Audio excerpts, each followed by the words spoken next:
Quindi la rete si è domandata fin da subito quali difficoltà incontra un migrante che non conosce la nostra lingua. Nel tempo abbiamo rubricato tante difficoltà diverse, cioè noi parliamo di migranti, invece sono tante i segmenti di questa utenza dei corsi di italiano. Diciamo che le difficoltà più grosse sono ovviamente per gli adulti, chi nel proprio paese d'origine non ha frequentato la scuola ed è illetterato, quindi analfabeta, quindi c'è uno scoglio in più, quindi spesso si nasconde, cioè non arriva alle nostre scuole, o se arriva alle nostre scuole finge di essere alfabetizzato. Al lato opposto, la difficoltà per il bambino è quello di aver fatto un pezzo di scuola nel paese d'origine e arrivare qui un po' più grandicello, o nell'età delle elementari, per esempio avere 6 anni e entrare in prima elementare senza aver mai imparato l'italiano e venendo direttamente dal paese, o addirittura entrare in prima media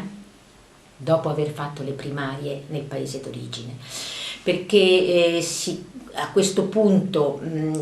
il ragazzino non solo si trova del tutto estraneo, cioè non capisce né quello che dice l'insegnante né quello che dicono i suoi compagni di scuola, né può esprimersi perché non sa che cosa dire, ma soprattutto si confronta anche con un sistema scolastico diverso, regole di comportamento, di come si sta a scuola, come si studia, i contenuti scolastici. Non è che i ragazzini che sono nati qui, circa il 50% degli alunni stranieri in Italia è nato qui, ma non è detto che non abbiano difficoltà, perché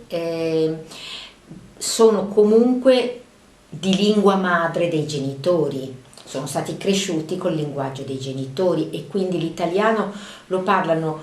e lo esprimono molto bene, ma la lingua che serve per studiare, che noi in gergo chiamiamo Ital Studio,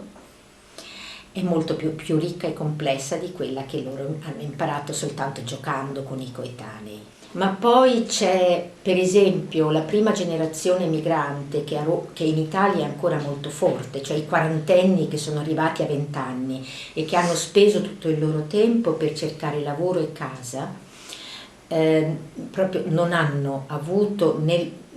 loro programma non c'è stato l'apprendimento della lingua e adesso pensano che sia troppo tardi, quindi andarli a cercare ci vuole lavoro. Poi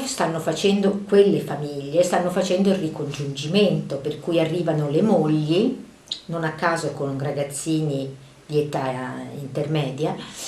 e anche le mogli rischiano, se non vengono molto incoraggiate a imparare la lingua, rischiano di diventare un fattore di chiusura del nucleo familiare, perché se rimangono a casa, il marito parla solo la lingua di origine e loro non diventano quel fattore che in tutti i contesti sociali le donne rappresentano, che è quello di creare i legami, di fare gli scambi, di aiutare i bambini a conoscersi tra di loro. Insomma, l'apertura al territorio e al quartiere è sempre agita dalle donne. Se le donne non imparano la nostra lingua, loro diventano molto povere.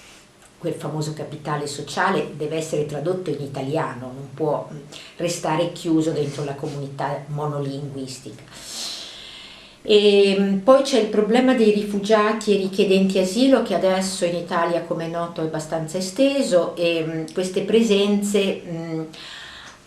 si sentono in transito, hanno in mente l'andare altrove, cioè approdare in Italia ma per passare a un altro paese. Questo passaggio è sempre meno possibile, è ancora fantasticato, ma